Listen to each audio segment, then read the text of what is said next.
Hello everyone. So as you can see, after setting up all the previous environment, we have this our website. So I would get to the getting start section. So I would create account for faculty. Let us see, my username is recorded fac new. This is our new username, and I would set some random password there.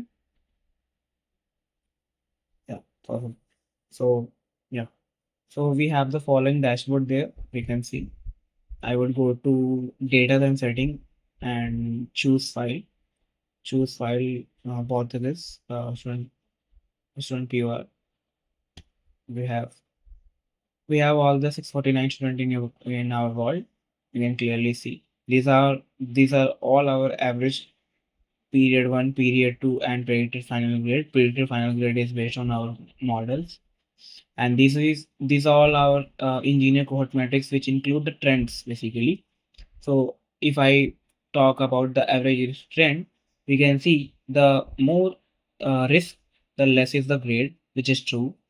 If I see failure burden, basically burden is depending upon the past failures. So the student having the less past failures, having the more grade, which is also true. So we can say similar type of trend like that. Now coming on to the student world, we have all the individual student data there present. We have insights there.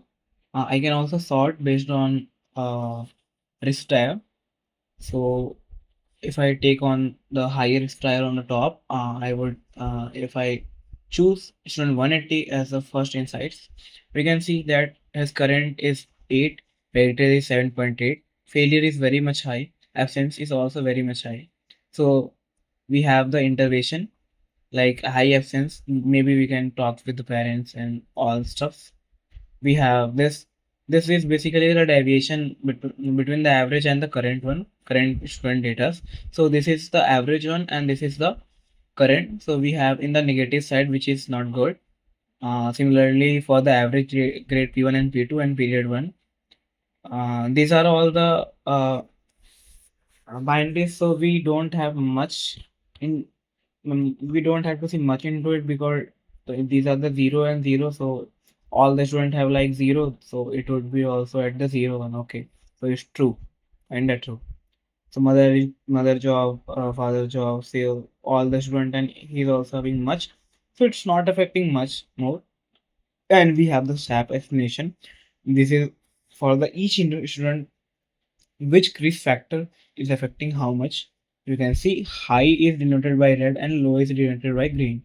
Okay, so we have a global risk factor which is included. We also which is included. Green is like low risk factor which is contributing to the positive like positive risk. Maybe it seemed to be negative, but it is actually contributing to the less risk factors. Okay, so average impact on the risk factors, it is the same as the SAP visualizer and the SAP impact. This is the decision trend for the high risk student, like where is actually the decision going. We can see the trend clearly that high risk triad student have a period grade as a more affecting in a negative way. For the moderate risk, it is a combination of low and high risk. We can see that on the left side of the on this line, it is actually the low risk, and on the right hand, it is a high risk. So we can see this is a combination of both the one. And for the low risk, we can see this trend, and we can also do for the individual trend. Like suppose I talk about the trend 180, which can be shown clearly in the high risk tier, and here is the reason why it is getting high risk tier. So we have to take immediate action on it. So I would go to the take action session.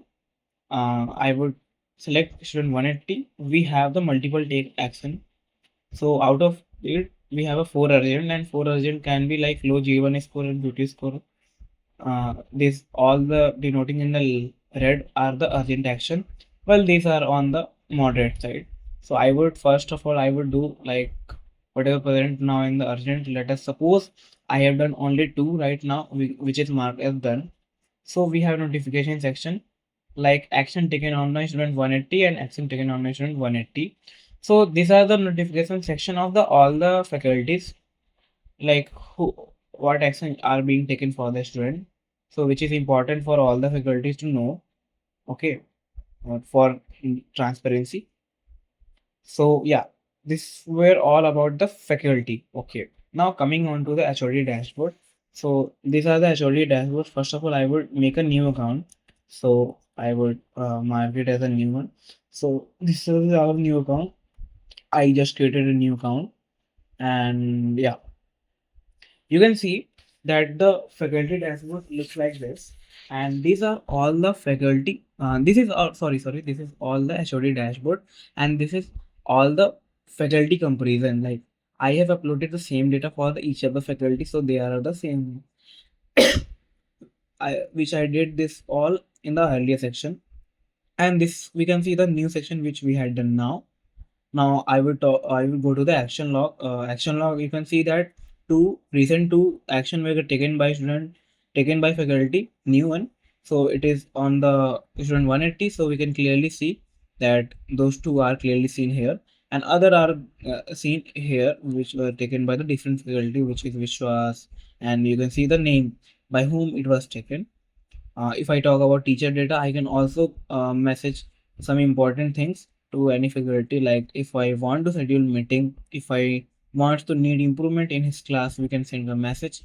And where can message be seen now? Here, I would, I would, okay.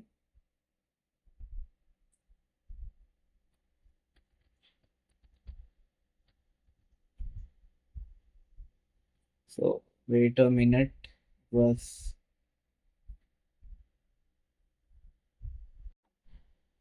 so yeah.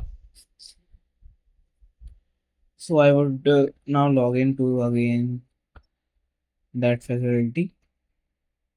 I would see those all the message which were sent by HOD to that faculty is clearly shown here. So yeah, this is our all project about. Thank you.